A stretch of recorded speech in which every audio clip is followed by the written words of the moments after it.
ബിസ്മില്ലാഹിർ റഹ്മാനിർ റഹീം നഹ്മദുഹു വനുസല്ലി അലാ റസൂലിഹിൽ കരീം അമ്മാ ബഅദ്. കഴിഞ്ഞ ആയത്തുകളിൽ അല്ലാഹു സുബ്ഹാനഹു വ തആലയുടെ ഉന്നതമായ ഖുദ്റത്തുകളെ പറ്റിയാണ് നാം മനസ്സിലാക്കിയത്, അള്ളാഹുവിൻ്റെ ഉന്നതമായ കഴിവുകൾ. തുടർന്നുള്ള ആയത്തുകളിലും അള്ളാഹു മനുഷ്യർക്ക് നൽകിയ പ്രധാനപ്പെട്ട അനുഗ്രഹങ്ങളെയും അള്ളാഹുവിൻ്റെ ഉന്നതമായ കഴിവുകളെയും അറിയിച്ചിരുകയാണ്. അതിലൂടെയെല്ലാം അല്ലാഹു സുബ്ഹാനഹു വ തആല അവൻ മാത്രമാണ് ആരാധനക്കർഹനെന്ന കാര്യം അറിയിക്കുകയാണ്. അലം യറൗ ഇലത്തൊയ്രി മുസഖറാത്തിൻ ഫീ ജൗവിസ് സമാ മാ യുംസികുഹുന്ന ഇല്ലല്ലാഹ് ഇന്ന ഫീ ദാലിക ലആയാതിൻ ലിഖൗമി യുഅ്മിനൂൻ. ആകാശത്തിൻ്റെ അന്തരീക്ഷത്തിൽ കീഴ്പ്പെടുത്തപ്പെട്ട നിലയിലുള്ള പറവകളെ അവർ കണ്ടില്ലേ? അള്ളാഹു തന്നെയാണ് അവയെ താങ്ങി പിടിച്ച് നിർത്തുന്നത്. തീർച്ചയായും വിശ്വാസമുള്ള ജനങ്ങൾക്ക് ഇതിൽ ദൃഷ്ടാന്തമുണ്ട്. ഈ ആയത്തിലൂടെ അള്ളാഹു സുബ്ഹാനഹു വ തആല അള്ളാഹുവിൻ്റെ ഉന്നതമായ ഒരു കഴിവിനെ അറിയിച്ചിരുകയാണ്. പറവകൾക്ക് പറക്കാനുള്ള കഴിവ് നൽകിയത് അള്ളാഹു തആലയാണ്. മനുഷ്യർക്കും മറ്റ് ജീവികൾക്കും പറക്കാനുള്ള കഴിവില്ല. നേരെ മറിച്ച് പറവകൾക്ക് പറക്കാനുള്ള കഴിവ് അള്ളാഹു നൽകി. അതിന് സ്വന്തമായി ഉയരാൻ സാധിക്കുന്നു, സ്വന്തമായി ആകാശത്ത് നിയന്ത്രിക്കാൻ സാധിക്കുന്നു, സ്വന്തമായി അതിനാവശ്യമുള്ളപ്പോൾ താഴോട്ട് ഇറങ്ങാൻ സാധിക്കുന്നു. ഇതെല്ലാം അതിന് ചെയ്യാനുള്ള കഴിവ് നൽകിയത് ആരാണ്? അതിന് പറക്കാനുള്ള കഴിവ് നൽകിയത്, അന്തരീക്ഷത്തിൽ അതിനെ പിടിച്ചു നിർത്തുന്നത്, ഇതെല്ലാം ആരാണെന്ന കാര്യം അള്ളാഹു ചോദിക്കുകയാണ്. മനുഷ്യന് ഒരു വസ്തുവിനെ പറപ്പിക്കണമെങ്കിൽ വലിയ പരിശ്രമം അതിൻ്റെ മേൽ ആവശ്യമാണ്, വലിയ ചിലവ് അതിനുണ്ട്. പക്ഷേ അള്ളാഹു സുബ്ഹാനഹു വ തആല ലക്ഷക്കണക്കിന് കോടിക്കണക്കിന് പറവകളെ എന്നും പറപ്പിക്കുന്നു. അത് പറക്കാനുള്ള പൂർണ്ണ കഴിവ് അള്ളാഹു നൽകുന്നു. പറക്കാനുള്ള മാർഗത്തെ അള്ളാഹു അതിന് കാണിച്ചു കൊടുക്കുന്നു. ഒരു പറവ അത് പറന്നുകൊണ്ടിരിക്കുമ്പോൾ അത് എവിടെ ഇറങ്ങണമെന്നും എവിടേക്ക് പോകണമെന്നും ഇതെല്ലാം കാണിച്ചു കൊടുക്കുന്നത് അള്ളാഹുവാണ്. അള്ളാഹു സുബ്ഹാനഹു വ തആല ഈ രീതിയിൽ അപാരമായ കഴിവുള്ളവനാണെന്ന് ഈ ആയത്തിലൂടെ അള്ളാഹു അറിയിക്കുകയാണ്. ഇത് അള്ളാഹുവിൻ്റെ ഒരു കഴിവ് മാത്രമാണ്. ഓരോ മൃഗങ്ങളെ നോക്കുകയാണെങ്കിലും ഓരോ വസ്തുക്കളെ നോക്കുകയാണെങ്കിലും അതിൽ നിന്നും അള്ളാഹുവിൻ്റെ ഉന്നതമായ കഴിവുകൾ നമുക്ക് മനസ്സിലാക്കാൻ സാധിക്കും. ഈ വസ്തുക്കളെ നോക്കുകയാണെങ്കിൽ തന്നെയും അതിനെപ്പറ്റി ചിന്തിക്കുകയാണെങ്കിൽ തന്നെയും യഥാർത്ഥ വിശ്വാസികൾക്ക് അതിൽ ദൃഷ്ടാന്തമുണ്ടെന്ന കാര്യം അള്ളാഹു സുബ്ഹാനഹു വ തആല ഈ ആയത്തിലൂടെ അറിയിക്കുകയാണ്. അതുകൊണ്ട് ഓരോ സൃഷ്ടികളെ നോക്കിയാലും ആകാശത്ത് പറക്കുന്ന പറവകളെ നോക്കിയാലും അള്ളാഹു ഏകനാണെന്നും അവന് തുല്യനായി മറ്റാരുമില്ല എന്നും ഇതിൻ്റെ എല്ലാം നിയന്ത്രിക്കുന്നവൻ അള്ളാഹു ആണെന്നും ഉള്ള കാര്യം മനസ്സിലാക്കാൻ സാധിക്കുന്നതാണ്. തുടർന്നുള്ള ആയത്തിലും അള്ളാഹു തആല അള്ളാഹുവിൻ്റെ ഉന്നതമായ കഴിവുകൾ, അള്ളാഹു നമുക്ക് നൽകിയ ഉന്നതമായ അനുഗ്രഹങ്ങൾ തന്നെയാണ് അറിയിക്കുന്നത്. വല്ലാഹു ജഅല ലക്കും മിൻ ബുയൂതികും സകനൻ വജഅല ലക്കും മിൻ ജുലൂദിൽ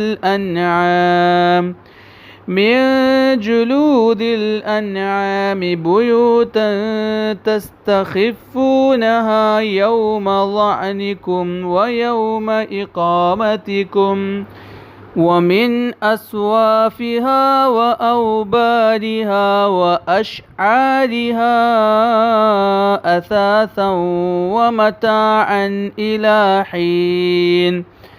അള്ളാഹു നിങ്ങളുടെ വീടുകളിൽ സമാധാനം നൽകി. മൃഗങ്ങളുടെ തോലുകളിൽ നിന്നും അള്ളാഹു വീടുകൾ ഉണ്ടാക്കി തന്നു. യാത്രയിൽ താമസ സ്ഥലത്തും അതിനെ ലഘുവായ നിലയിൽ ഉപയോഗിക്കാൻ നിങ്ങൾക്ക് കഴിയുന്നു. ആട്, മാട്, ഒട്ടകങ്ങളുടെ രോമങ്ങളിൽ നിന്നും വീട്ടുപകരണങ്ങളും ഒരു കാലാവധി വരെ പ്രയോജനപ്പെടുത്താൻ കഴിയുന്ന വസ്തുക്കളും അള്ളാഹു ഉണ്ടാക്കിത്തന്നു.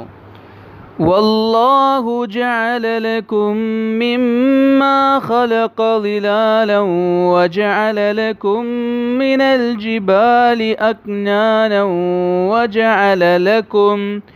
وجعل لكم سرابيل تقيكم الحر وسرابيل تقيكم بأسكم كذلك يتم نعمته عليكم لعلكم تسلمون.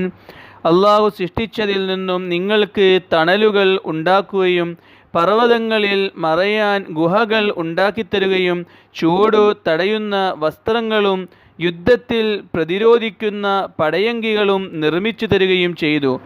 നിങ്ങൾ അനുസ്മരണയുള്ളവരായി തീരാൻ ഇപ്രകാരം അവൻ്റെ അനുഗ്രഹങ്ങൾ നിങ്ങളുടെ മേൽ പൂർത്തീകരിച്ചിരിക്കുന്നു.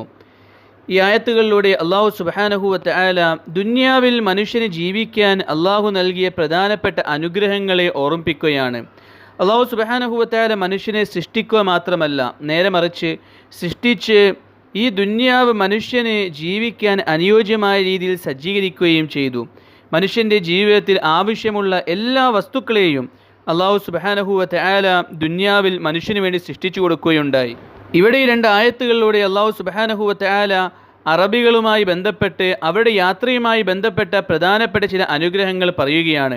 ഇതിലൂടെ ഖിയാമത്ത് നാൾ വരെ വരുന്ന മനുഷ്യർക്ക്, ഓരോ രാജ്യക്കാർക്ക്, ഓരോ നാട്ടുകാർക്ക്, ഓരോ കാലാവസ്ഥയിൽ ജീവിക്കുന്നവർക്ക് അവർക്ക് അള്ളാഹു നൽകിയ അനുഗ്രഹങ്ങളെ സൂചിപ്പിക്കുകയാണ്.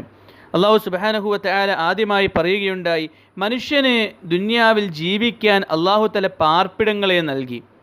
വീടുണ്ടാക്കാൻ അള്ളാഹു മനുഷ്യന് പഠിപ്പിച്ചു കൊടുത്തു. ഓരോ കാലാവസ്ഥക്ക് അനുയോജ്യമായ രീതിയിൽ വീടുണ്ടാക്കാനുള്ള മെറ്റീരിയൽസ്, വീടുണ്ടാക്കാനുള്ള പദാർത്ഥങ്ങൾ അതിനെ അള്ളാഹു ആ നാട്ടിൽ സുലഭമാക്കി.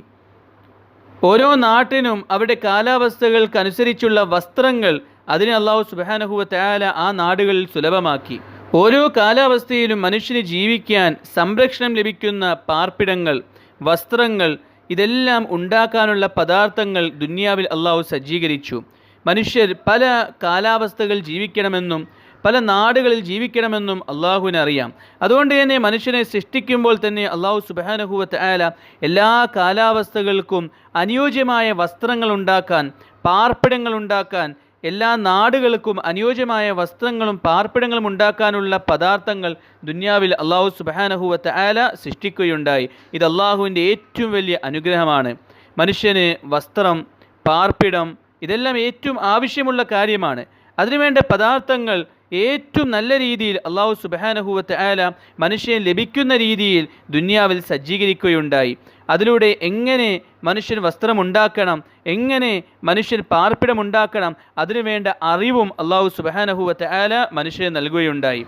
അതുപോലെ യുദ്ധങ്ങളുണ്ടാകുമ്പോൾ, പോരാട്ടങ്ങളുണ്ടാകുമ്പോൾ അതിൽ നിന്നും മനുഷ്യൻ സംരക്ഷിക്കാൻ ആവശ്യമായ പരിച, അതിൽ നിന്നും മനുഷ്യൻ സംരക്ഷിക്കാൻ ആവശ്യമായ കവചങ്ങൾ, ഇതെല്ലാം ഉണ്ടാക്കാനുള്ള പദാർത്ഥങ്ങൾ ദുനിയാവിൽ അള്ളാഹു സുബ്ഹാനഹു വ തആല മനുഷ്യന് ഉണ്ടാക്കി കൊടുക്കുകയുണ്ടായി. ഈ ദുനിയാവിൽ അള്ളാഹുവിൻ്റെ അനുഗ്രഹമായ പദാർത്ഥങ്ങൾ ഉപയോഗിച്ചാണ് പല വസ്തുക്കളും മനുഷ്യൻ ഉണ്ടാക്കുന്നത്. വെറും വസ്ത്രവും പാർപ്പിടവും മാത്രമല്ല, ഇതൊരു ഉദാഹരണം എന്ന രീതിയിൽ അള്ളാഹു പറഞ്ഞു എന്ന് മാത്രം. നേരെ മറിച്ച് മനുഷ്യൻ ദുനിയാവിൽ ആവശ്യമായ എല്ലാ വസ്തുക്കളും അള്ളാഹു സുബ്ഹാനഹു വ തആല ദുനിയാവിൽ അതിനുള്ള മാർഗങ്ങളെ അള്ളാഹു നിശ്ചയിക്കുകയും അതിനുള്ള പദാർത്ഥങ്ങൾ നിശ്ചയിക്കുകയും ഉണ്ടാക്കുകയും അത് ഉണ്ടാക്കാനുള്ള അറിവ് അള്ളാഹു മനുഷ്യൻ നൽകുകയും ചെയ്തു. ഇത് അള്ളാഹുവിൻ്റെ വലിയ അനുഗ്രഹമാണ്. ഒരാളും മനുഷ്യൻ്റെ സൃഷ്ടിപ്പിൻ്റെ പിന്നിലില്ല, ആ മനുഷ്യൻ സ്വന്തമായി ഉണ്ടായതാണെന്ന് പറയുന്നത് എത്ര വലിയ വിഡ്ഢിത്തരമാണെന്ന കാര്യം അള്ളാഹു ചോദിക്കുകയാണ്. കാരണം മനുഷ്യനെ അള്ളാഹു സൃഷ്ടിക്കുക മാത്രമല്ല, മനുഷ്യന് ആവശ്യമായ എല്ലാ വസ്തുക്കളും അതിൻ്റെ അളവനുസരിച്ച് അള്ളാഹു ദുനിയാവിൽ ഉണ്ടാക്കുകയും ആ വസ്തുക്കൾ എങ്ങനെ ഉപയോഗിക്കണമെന്ന അറിവ് അള്ളാഹു മനുഷ്യൻ നൽകുകയും ചെയ്തു. ഇത് അള്ളാഹുവാണ് നൽകിയതെന്ന കാര്യം അള്ളാഹു സുബ്ഹാനഹു വ തആല ഈ ആയത്തിലൂടെ അറിയിക്കുന്നു. എന്നിട്ട് അവസാനമായി അള്ളാഹു തആല പറയുകയാണ്, ഇതിലെല്ലാം ചിന്തിക്കുന്നവർക്ക് വലിയ ദൃഷ്ടാന്തമുണ്ട്. ഓരോ വസ്തുക്കളെ നോക്കിക്കൊണ്ട് ആ വസ്തുവിൻ്റെ സൃഷ്ടിപ്പിനെ പറ്റി, അതെങ്ങനെ മനുഷ്യന് ഉപകാരപ്പെടുമെന്ന കാര്യത്തെപ്പറ്റി, ഓരോ വസ്തുക്കളിലൂടെയും മനുഷ്യനുണ്ടാവുന്ന ഉപകാരങ്ങളെപ്പറ്റി, കാലാവസ്ഥയെപ്പറ്റി, ഇതിനെപ്പറ്റി എല്ലാം യഥാർത്ഥമായി മനുഷ്യൻ ചിന്തിക്കുകയാണെങ്കിൽ ഇതിൻ്റെ പിന്നിലൊരു സൃഷ്ടാവുണ്ടെന്നും ആ സൃഷ്ടാവിനെ മാത്രമാണ് ആരാധിക്കേണ്ടതെന്ന കാര്യവും മനുഷ്യന് വ്യക്തമാവുന്നതാണ്. ചുരുക്കി പറയുകയാണെങ്കിൽ എല്ലാ കഴിവും അള്ളാഹുവിന് മാത്രമാണുള്ളത്. ആ കഴിവുള്ള ഉന്നതനായ എല്ലാ വസ്തുക്കളും മനുഷ്യൻ നൽകിയ അള്ളാഹുവിനെ മാത്രം ആരാധിക്കുക എന്ന് ഈ ആയത്തുകളിലൂടെ അള്ളാഹു അറിയിക്കുന്നു. അള്ളാഹു തആല പരിശുദ്ധ ഖുർആൻ മനസ്സിലാക്കാനും അതനുസരിച്ച് ജീവിക്കാനും തൗഫീഖ് നൽകുമാറാകട്ടെ. വാഖിറു ദഅ്വാന അനിൽ ഹംദുലില്ലാഹി റബ്ബിൽ ആലമീൻ.